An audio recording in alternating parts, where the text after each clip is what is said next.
তো এর প্রথমেই রয়েছে পলিটিক্যাল পার্টিসিপেশন, অর্থাৎ রাজনৈতিক অংশগ্রহণ। এখানে সোশ্যাল মিডিয়ার মাধ্যমে ভবিষ্যতে জনগণ রাজনৈতিক অংশগ্রহণ করতে পারবে, বিশেষ করে তরুণরা রাজনীতিতে অংশগ্রহণ করতে পারবে। দ্বিতীয়ত আমি এখানে পয়েন্ট ইনক্লুড করেছি ডিজিটাল ক্যাম্পেইন।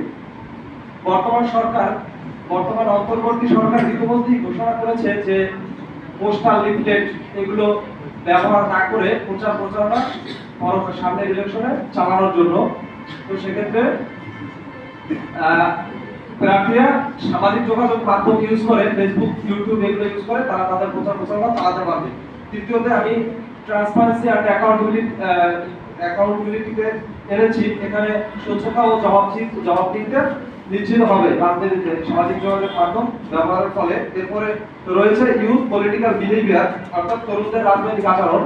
ভবিষ্যতে তরুণরা তাদের রাজনৈতিক বিভিন্ন মতামত এবং চিন্তা ভাবনা সোশ্যাল মিডিয়ার মাধ্যমে প্রকাশ করতে পারবে। পরবর্তীতে আমি শেষ পয়েন্ট হিসেবে বলবো রিস্ক রয়েছে এখানে কিছু।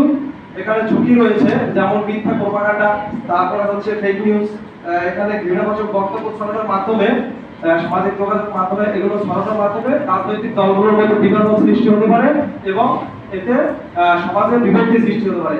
আজকে এইগুলো আমি আমার বক্তব্য শেষ করলাম। ধন্যবাদ।